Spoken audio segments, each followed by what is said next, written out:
বনশ্রীর সাথে প্রধানের প্রধান। বিভিন্ন সংবাদ মাধ্যম থেকে শুরু করে বিভিন্ন জায়গায় আমরা দেখতে পাই পঞ্চায়েত মানে দুর্নীতি, পঞ্চায়েত মানে দুর্নীতি, পঞ্চায়েত মানে কাজ হয়নি, পঞ্চায়েত মানে এখানে কোনো উন্নতি হয়নি। কিন্তু আজ আমরা এমন একটা পঞ্চায়েতে এসে উপস্থিত হয়েছি যে পঞ্চায়েতের শুধু উন্নতি নয়, সেখানে পুরো বেঙ্গল জুড়ে, পুরো বাংলা জুড়ে তার উন্নতির শিখরে গিয়ে পৌঁছেছে। তারা স্বচ্ছ ভারত মিশন নিয়ে সেই জায়গায় গিয়ে পৌঁছেছে। সেখানে কাঁধে কাঁধ মিলিয়ে চলছে প্রধান এবং প্রধানের সাথে। চলুন আমরা জেনে নিই প্রধানের স্বামী পাপাই ঘোষের কাছ থেকে তাদের কিছু বক্তব্য এবং তাদের পঞ্চায়েত কিভাবে চলছে। চলুন জেনে নিই। নমস্কার, আমি বনশ্রী এবং আমার সঙ্গে আজকে রয়েছে পঞ্চায়েত প্রধানের হাজবেন্ড পাপা ঘোষ।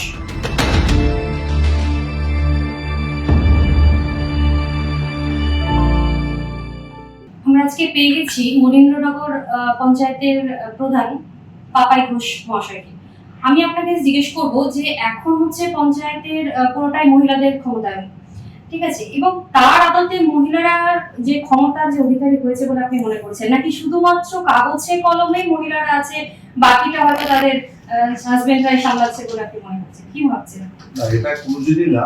আপনারা জানেন ভারতবর্ষের প্রায় 20টা স্টেটে মহিলা সংরক্ষিত 50% সিট ত্রিস্তরী পঞ্চায়েতে।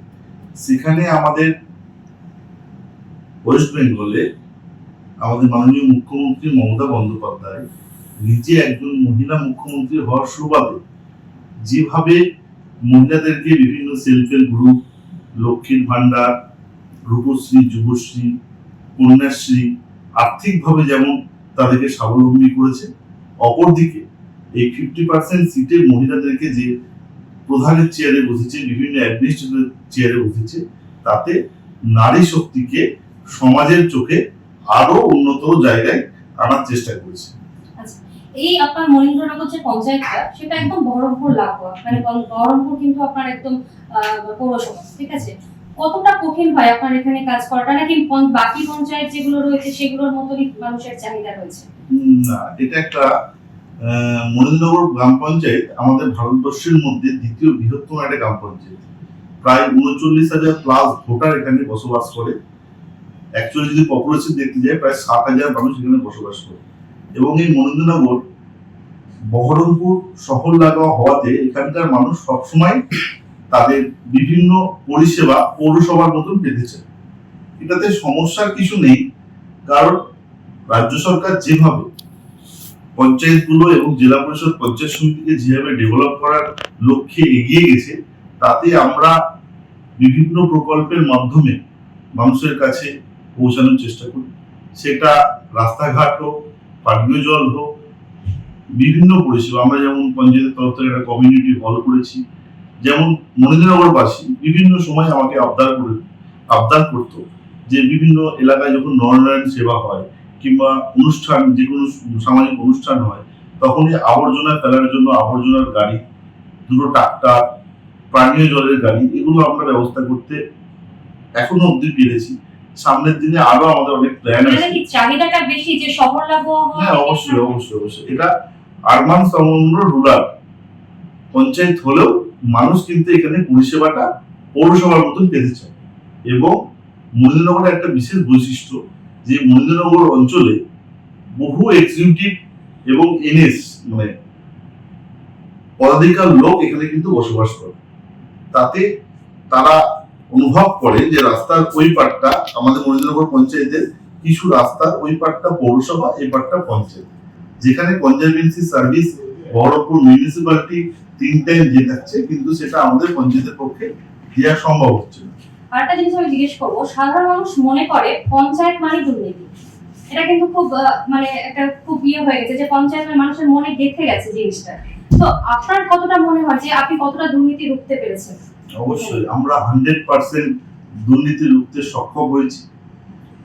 সেটার খতিয়ান আমাদের কাছে আছে। আপনারা যদি মনীন্দ্রনগর গ্রামবাসীর কাছে যান এবং রাস্তাঘাট, পানীয় জল এবং পঞ্চায়েত পরিষেবা সম্বন্ধে যদি তাদেরকে জানতে চান, তারা ভীষণভাবে খুশি এবং হ্যাপি।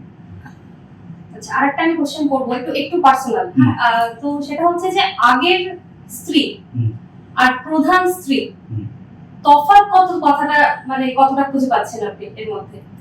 তফাৎ বলতে দেখুন, অ্যাকচুয়ালি আমরা সারাক্ষণ রাজনীতির মধ্যে যুক্ত থাকলেও আমাদের বাড়ির ওয়াইফরা তো হাউস ওয়াইফ, তো সেই জায়গায় দাঁড়িয়ে প্রথম পথ চলাটা একটু কঠিন ছিল, কিন্তু বিভিন্ন যখন সরকারি প্রকল্প এবং বিভিন্ন ট্রেনিং যখন হয় সেগুলোতে আমি তাকে পাঠাই, সে সেখান থেকে এখন অবধি প্রায় প্রথম 6 মাস একটু কষ্ট হয়েছে, এখন বর্তমানে আর কষ্ট নেই। সে অ্যাডমিনিস্ট্রেটর ভালোভাবে বোঝে, তাকে মানসিকভাবে পাশে থাকার আশ্বাস এবং মানসিকভাবে পাশে আমি থাকি। এবং এই নারী শক্তি, নারী ছাড়া যে পুরুষ বৃথা, সেটা আমরা সবাই জানি, কারণ এই জন্মদাতা মা সেও আমাদের একটা মহিলা।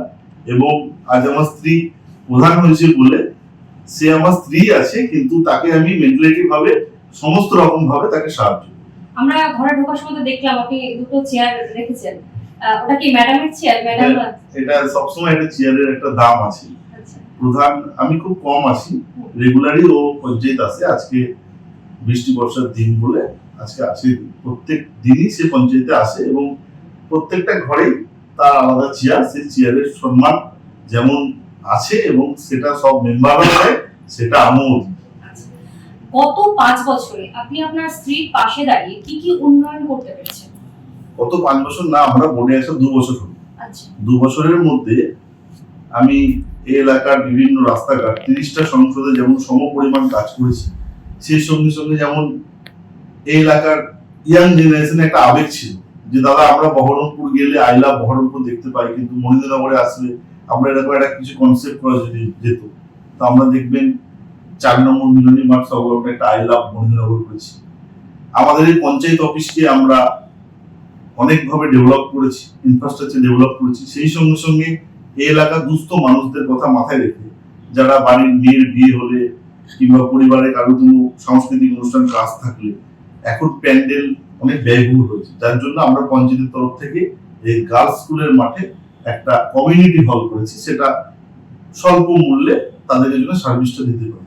সেই সঙ্গে সঙ্গে 2টি পাতা ফেলার ট্রলি, 4টে জলের গাড়ি, 2টি ট্রাক্টর, সামনে মাসের মধ্যে মহেন্দ্রনগরবাসীর জন্য একটা অ্যাম্বুলেন্স পরিষেবা দেওয়ার জন্য এই সমস্ত পরিকল্পনাগুলো আমরা করছি এবং সামনের দিনে আশা করি আপনি যা কাজকর্ম করেছেন, আপনি এবং আপনার স্ত্রী মিলে আপনারা দুজনেই সাকসেস, যে না আমরা যেটুকু চেয়েছি, স্বপ্ন দেখেছি মহেন্দ্রনগর নিয়ে, সেটুকু পূরণ করেছে।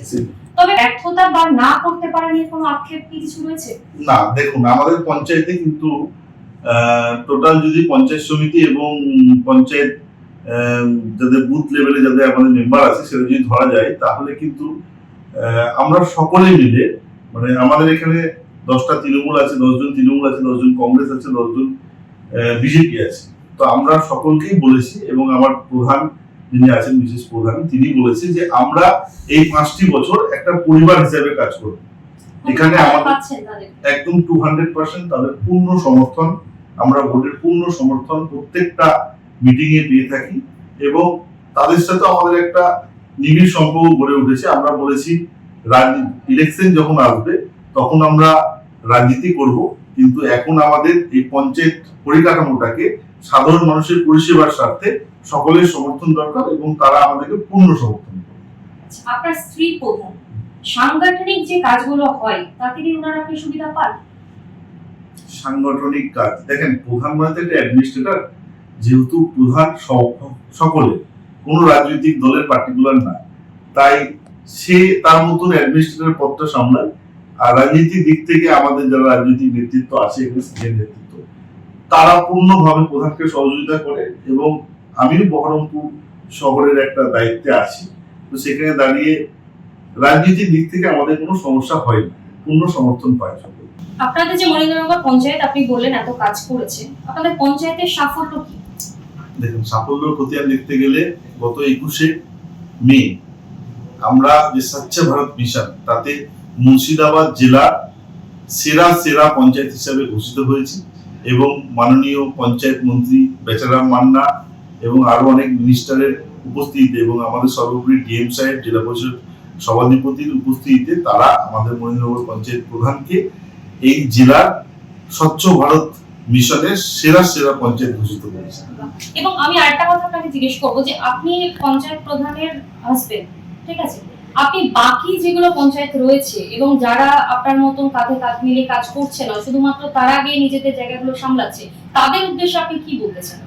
দেখুন, আমরা যে দলটা করি তৃণমূল কংগ্রেস, মাননীয় মুখ্যমন্ত্রী মমতা বন্দ্যোপাধ্যায় সব সময়, আমি আগেও বলেছি এখনো বলছি, যেভাবে মহিলাদেরকে অর্থনৈতিকভাবে স্বাবলম্বী করার চেষ্টা করেছি এবং সমাজে নারী শক্তিকে একটা জায়গায় আনতে চেয়েছে, তাতে আমাদের প্রত্যেকটা পুরুষের যারা প্রধানের হাজবেন্ড আছে তাদের আমরা বলবো, মানে আমি বলবো আমার তরফ থেকে, আপনারা সেই প্রধানকে সম্মান জানিয়ে এবং প্রধানের যে কাজ সেই নারী শক্তিকে সামনে তুলে আনুন এবং তাদের মাধ্যমে সমস্ত রকমের কাজগুলো করালে সামনের দিনে এই পঞ্চায়েতকে উন্নতি করতে আরো সাফল্যমণ্ডিত হবে। আমরা বিএনএন এর দর্শকদেরকে বলবো, যারা মনে করেন যে পঞ্চায়েত মানে দুর্নীতি, যে কথাটা আমি বলেছিলাম যে মনের মধ্যে গেঁথে গেছে, এই কথাটাকে পাপাইবাবু ভুল প্রমাণ করে দিয়েছেন। শুধু তাই নয়, যে বাড়িতে একজন অ্যাডমিনিস্ট্রেটিভ যদি থাকে তাহলে তার যে সমস্ত সুবিধা ভোগ করতে হবে তা নয়, কাঁধে কাঁধ মিলিয়ে কিভাবে কাজ করতে হয় এবং এলাকা কিভাবে উন্নয়ন করতে হয় সেটা হয়তো পাপাইবাবু এবং উনার মিসেস ঘোষ এবং মিস্টার ঘোষ হয়তো আমাদেরকে এটা দেখানোর জন্যই হয়তো এই আজকে মনীন্দ্রনগরের উন্নয়নগুলো হয়েছে। একটার পর একটা উন্নয়ন, ব্যর্থতার যেখানে কোনো গল্প নেই, যেখানে শুধু পরিবার মিলে যে বিভিন্ন রকম বিভিন্ন রাজনৈতিক দল তাদের মতবিরোধ থাকতে পারে, কিন্তু কাজের ক্ষেত্রে গিয়ে সেখানে একটা মতবিরোধ না করে একটা পরিবারের মতন করে থাকার যে পরামর্শ উনি দিয়েছেন, আমার মনে হয় বিএনএন দর্শকদের কাছ থেকে তাদের যে ভুলগুলো, তাদের যে চিন্তা ভাবনাগুলো ছিল হয়তো আপনার জন্য কিছুটা হলেও পাল্টাবে। অনেক ধন্যবাদ আপনাকে, নমস্কার।